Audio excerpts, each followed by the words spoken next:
السلام علیکم دوستو، ایک بار پھر سے آپ کا خیر مقدم ہے ہماری یوٹیوب چینل دین کی باتیں میں۔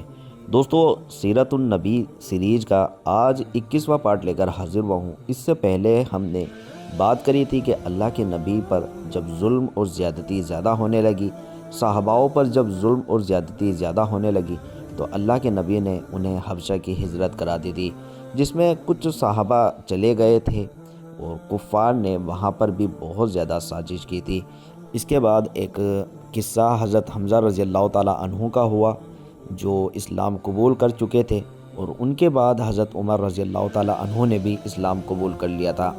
تو یہاں تک ہم نے اس سیریز کو کر لیا تھا۔ اس کے بعد کی ہم بات کریں گے جب اللہ کے نبی کا پورن بہشتکار کیا گیا تھا۔ پورن بہشتکار کا مطلب پوری طریقے سے اللہ کے نبی کا مکہ شہر میں بائیکاٹ کر دیا تھا۔ تو اس دوران کیا ظلم اور زیادتی ہوئی، آج ہم اس کے بارے میں بات کریں گے۔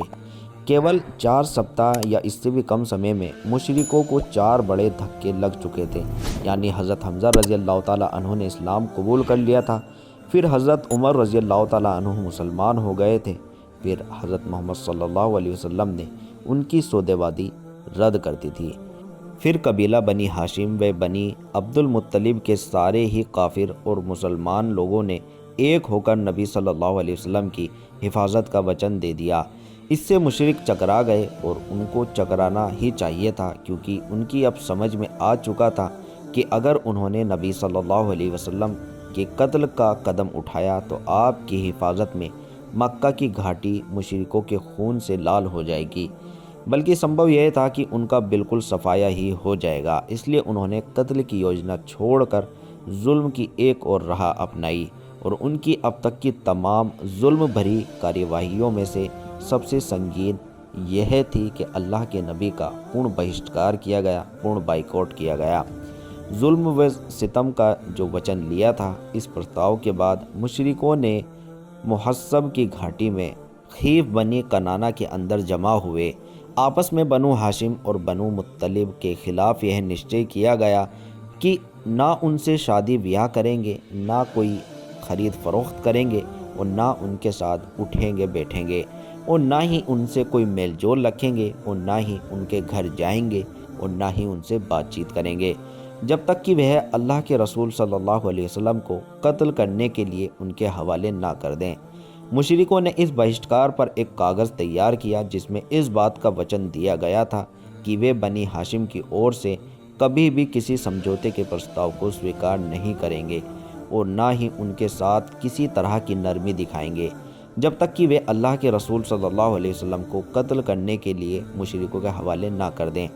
ابن قیم کہتے ہیں کہ کہا جاتا ہے کہ یہ لکھ منصور بن اکرام بن عامر بن ہاشم نے لکھا تھا، اور کچھ کے نزدیک نذیر بن حارث نے لکھا تھا، لیکن صحیح بات یہ ہے کہ لکھنے والا بغیض بن عامر بن ہاشم تھا۔ اللہ کے رسول صلی اللہ علیہ وسلم نے اس پر بد دعا کی اور اس کا ہاتھ بیکار ہو گیا۔ بہرحال یہ بات طے ہو گئی کہ کاغذ خانہ کعبہ کے بھیتر لٹکا دیا گیا۔ اس کے نتیجے میں ابو لہب کے سوا بنی ہاشم اور بنی مطلب کے سارے لوگ، چاہے مسلمان رہے ہوں یا کافر، سمٹ کر ابو طالب کی گھاٹی میں قید کر دیے گئے۔ یہ نبی صلی اللہ علیہ وسلم کے رسول بنائے جانے کے 7ویں سال محرم کی چند رات کی گھٹنا ہے۔ 3 سال بعد ابو طالب اس بہشتکار کے نتیجے میں حالت بڑے سنگین ہو گئے تھے۔ اناج اور کھانے پینے کے سامان کا آنا بند ہو گیا تھا، کیونکہ مکہ میں جو اناج یا بیچنے کا سامان آتا تھا اسے مشرک لپک کر خرید لیتے تھے۔ اس لیے گھرے ہوئے لوگوں کی حالت بڑی پتلی ہو گئی، انہیں پتے اور چمڑے کھانے پڑے۔ بھوک مری کا حال یہ ہوا کہ بھوک سے بلکتے ہوئے بچے اور عورتوں کی آواز گھاٹی کے باہر سنائی پڑنے لگی۔ ان کے پاس مشرک ہی سے کوئی چیز پہنچ پاتی، وہ بھی چھپ چھپ کر۔ وہ لوگ حرام مہینوں کے علاوہ باقی دنوں میں ضرورت کی چیزوں کی خرید کے لیے گھاٹی سے باہر نکلتے بھی نہیں تھے۔ اگر وہ لوگ ان کافروں سے سامان خریدتے جو مکہ سے باہر کے ہوتے تھے، تو مشرک ان سے بھی سامان کے اتنے دام بڑھوا دیتے تھے کہ لوگ گھر جاتے تھے اور ان کو سامان خریدنا بہت زیادہ مشکل ہو جاتا تھا۔ حکیم بن حزام جو حضرت خدیجہ رضی اللہ تعالیٰ عنہا کا بھتیجا تھا، کبھی کبھی اپنی پھوپھی کے لیے گیہوں بھجوا دیتا تھا۔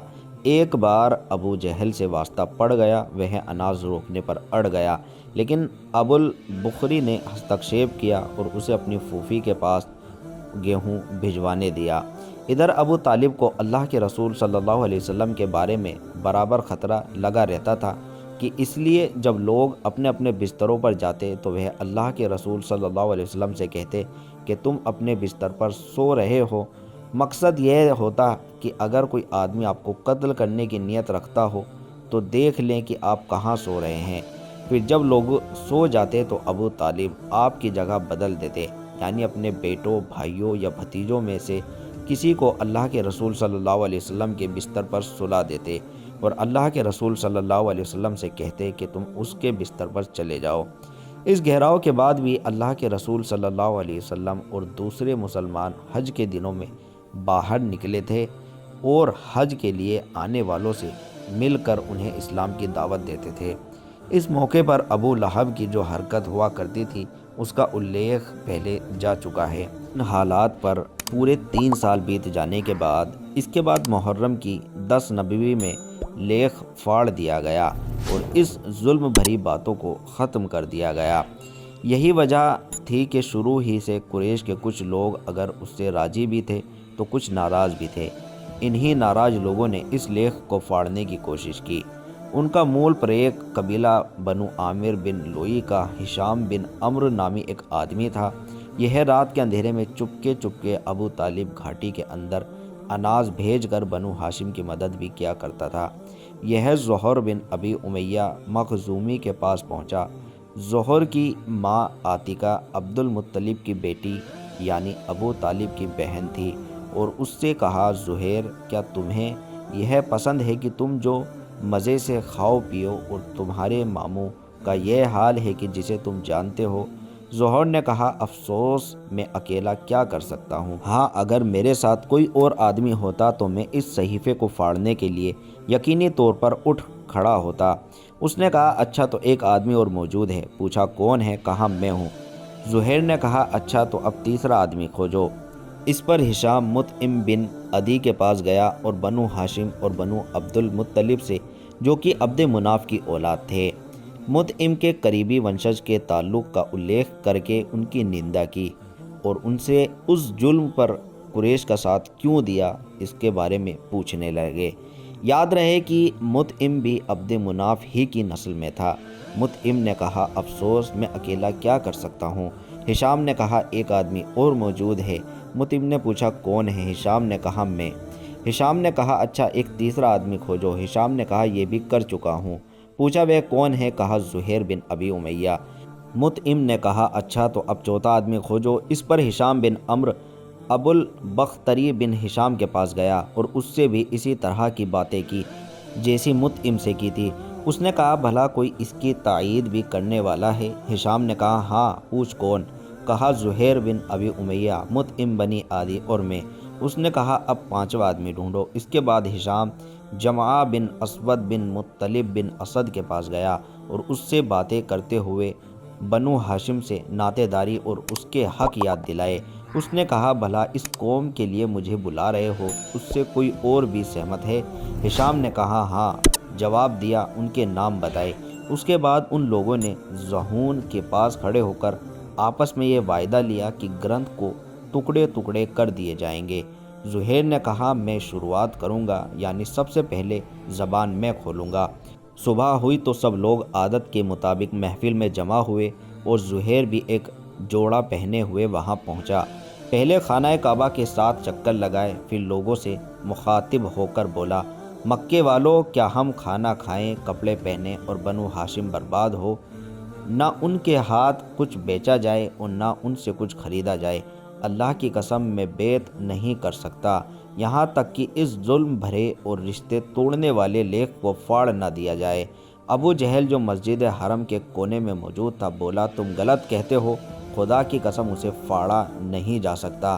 اس پر جمعہ بن اسود نے کہا، خدا کی قسم تم زیادہ غلط کہتے ہو، یہ گرنتھ جو لکھا گیا ہے تب بھی ہم اس سے راضی نہ تھے۔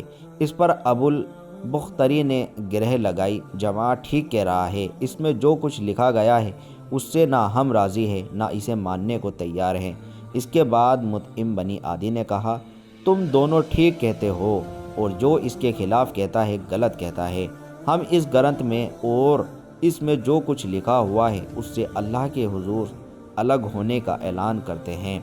پھر ہشام بن عمرو نے اسی طرح سے بات کہی۔ یہ دیکھ کر ابو جہل کہنے لگا، یہ بات رات میں طے کی گئی ہے اور اس کا مشورہ یہاں کے بجائے کہیں اور کیا گیا ہے۔ اس بیچ ابو طالب بھی حرم پاک کے کونے میں موجود تھے۔ ان کے آنے کی وجہ یہ تھی کہ اللہ کے پیارے نبی صلی اللہ علیہ وسلم کو اس گرد کے بارے میں یہ خبر دی تھی کہ اس پر اللہ نے کیڑے بھیج دیے ہیں جنہوں نے ظلم و ستم اور قریبی رشتہ دار ہونے کی ساری باتیں چٹ کر دی ہے اور صرف اللہ کا ذکر باقی چھوڑا ہے۔ پھر نبی صلی اللہ علیہ وسلم نے اپنے چچا کو یہ بات بتائی تو وہ قریش سے کہنے آئے تھے کہ آپ ان کے بھتیجے نے انہیں یہ خبر دی ہے۔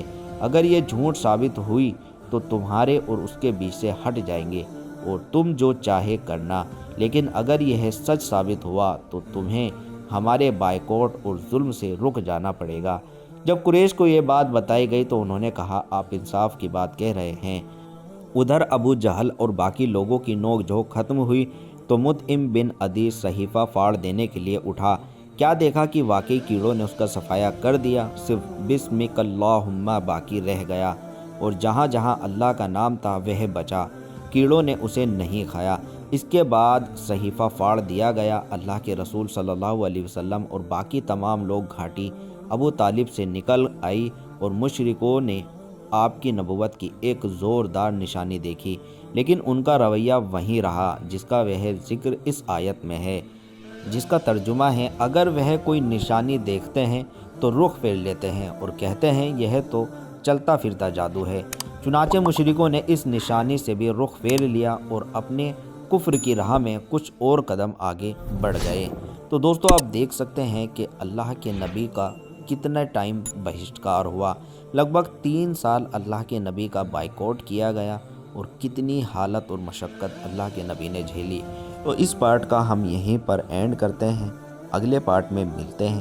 تب تک کے لیے اس ویڈیو کو آپ بہت زیادہ پیار دیں، دوسرے لوگوں تک بھی پہنچائیں تاکہ اور لوگوں کو بھی اللہ کے نبی کی زندگی کے بارے میں پتہ چل سکے۔